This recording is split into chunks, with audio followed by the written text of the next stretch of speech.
Welcome back to Richo and Jones. In our Perth studio is Premier Colin Barnett, fresh from a massive election victory and involved in all sorts of arguments with the federal government. And we welcome him to the program. Good evening, Premier. Yeah, very pleased to be on the program. Good, thanks very much. Now, can I just throw the first question?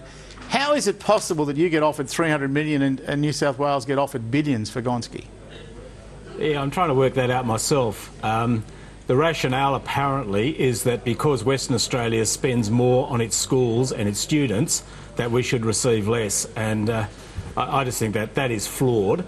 But probably my main objection is the West Australian education system is going down the line of having independent public or government schools.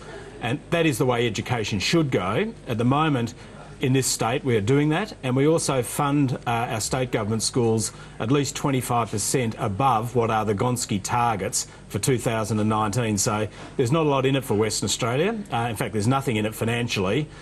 We would get an average of $33 million a year for the next 6 years extra, and that compares with a state government budget in Western Australia of over $4,000 million for education. So I'm not about to take away the reforms we're doing simply for $33 million a year. Premier, isn't it true, though, that there's not a sentence in this Gonski thing that explains how educational outcomes are going to be improved as a result of spending all of this money? So no one's talking about any of that. You already said you've already met the 2019 targets. You're getting $300 million. New South Wales is getting $5 billion. You're getting hammered on the GST and the Grants Commission as well. Are West Australians angry about all of this? Yes, they are. And West Australians are right through all levels of society, in particular, understand the GST issue. And I accept, and I think everyone in this state accepts, that Western Australia is probably the most prosperous part of the country.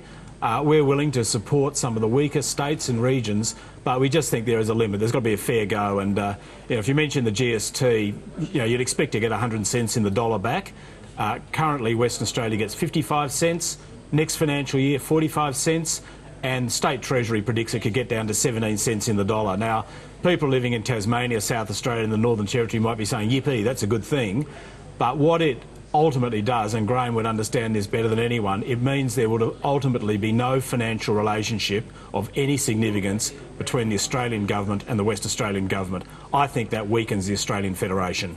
But if I could just say, Premier, what sort of a rum show is it if you were to run a totally dysfunctional government, such that your public education system is run down, your roads are terrible, the services are awful, then you somehow qualify from the Grants Commission for a big bucket of money. If, on the other hand, all of those things are very successful, you don't get any of the money back, or you get 55% of the money that you're contributing. Surely there's something seriously wrong with the process. Yeah, I mean, it is perverse, and you would think, while there is certainly some merit in supporting weaker parts to the Australian economy, and I don't have a difficulty with that. Western Australia did benefit historically. But surely if we're going to build a stronger Australia that can compete internationally, you have to allow the strength and strong regions, strong industries to develop and prosper. And Western Australia's done pretty well in the last few years, but there's no doubt that the very poor return we get out of the GST will slow growth in this state in coming years, restrict services in education and health, and by definition slow the growth of the Australian economy and the flow of money into Canberra. And I just think that's a silly policy to have. But how do you get a formula that satisfies everybody? That's the thing I really don't understand. It's so difficult. Every state's got its own oar in the water. Everyone's pulling against the other. I mean, how do you get a formula that satisfies all the states that everyone can sign up to? Well, I actually don't think it's rocket science, and I think there is a role for the federal government to take some leadership here, and that has been missing. I guess the progress that has been made is that the four big states, New South Wales, Victoria, Queensland and Western Australia, have all agreed and made it public that we think the majority of the GST should be allocated on a simple population basis. Hold some back and give that to Tasmania and South Australia. And the Commonwealth could actually do a better job in looking after its own territory, the Northern Territory. And that can be put into place over a 10-year period. So no one will lose GST. Every state will continue to get more, but we'll get a balance. And from Western Australia's point of view, I've said 75 cents in the dollar back is a fair deal. In other words, we give a quarter of our GST away.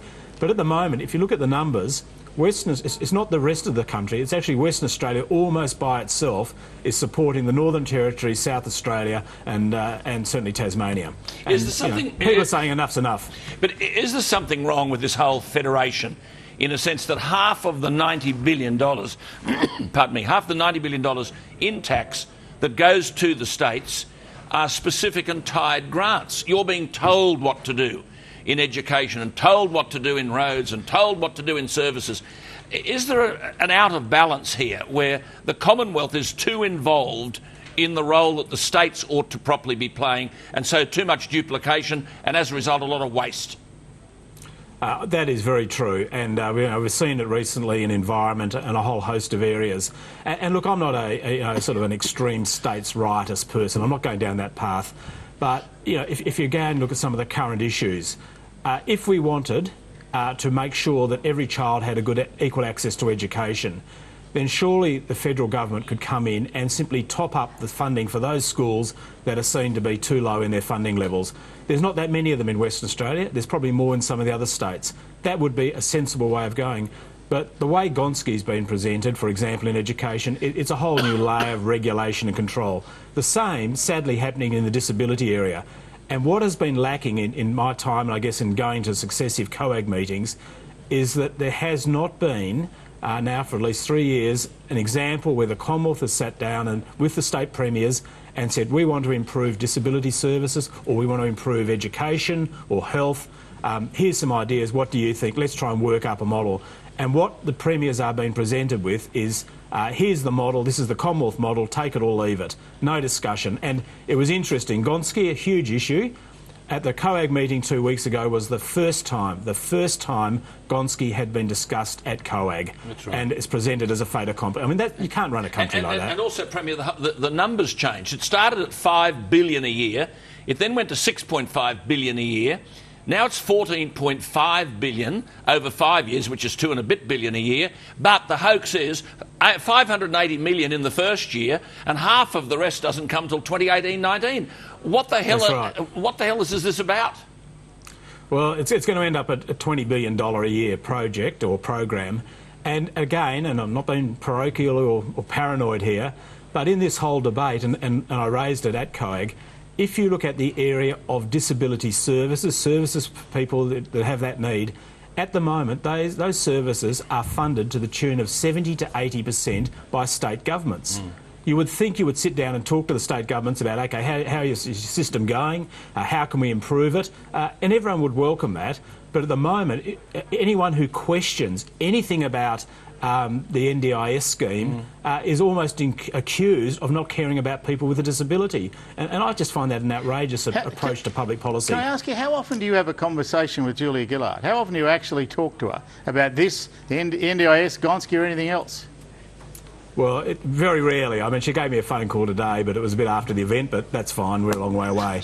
But there hasn't been proper discussion. And that goes back. And look, I think people agree. We want to make sure that every child gets an equal and good chance at education. We want to make sure that people with a disability have no fault, that there's consistency of criteria, transferability across the states, all of that. But each state historically has a very different system, and you cannot, in my view, simply say, here's a new approach, ditch your system and come with ours. And the characteristics, for example, in Western Australia of disability, and the Prime Minister, I think, has acknowledged that Western Australia probably has the most developed system. That's been something in place for the last 2 decades. But in Western Australia, the services are delivered in a decentralised, devolved way, increasingly giving people a control over what assistance they get. And the services are delivered, 70% of them, by value, are delivered by community-based, not-for-profit organisations. Salvation Army, Rocky Bay, Autism Association and so on. That is part of the NDIS model, and yet the federal government is saying to us, we actually want you to come into a centrally controlled system out of Canberra. So the policy debate has been missing. Yeah, without discussion. The ambitions there, no discussion at all. No discussion. Well, on that basis... Oh, very little. Can I ask you, on that basis, the live export trade, cattle export trade to Indonesia, as a result of a television program, it's completely wiped. It affects your state dramatically. In terms of consultation, did you receive any phone call at all about that action being taken by the federal government? No, look, no, I think we just knew about it through the media, and indeed the assistance that was announced on Sunday about helping farmers throughout the country, no information to the state government, certainly to the West Australian government prior to that announcement. And look, just on cattle, that is a big issue for Queensland, Northern Territory and Western Australia. But for some reason, sheep were lumped into it. Now, to be blunt, it's not that difficult to kill a sheep. They're not a big beast. And yet that wiped out for Western Australia, which exports 70% of the live sheep of the nation, wiped out our markets, particularly in Saudi Arabia. And I guess as an aside, I met recently with the Saudi Arabian Agriculture Minister who made the point to me, we don't like your policy and you've actually insulted our religious beliefs. Absolutely. So, absolutely. How many of the markets have come back? Because they've made efforts, I think, Canberra, to say, "Whoops, we got that one wrong. We'll try and fix it." Has anything been fixed? No, look, there's been some gains, and there's some signs that maybe Indonesia is now may open up some more quotas to Australia. But the reality, what was done on the grounds of animal welfare, and those scenes from Indonesia were horrific. I think everyone would agree.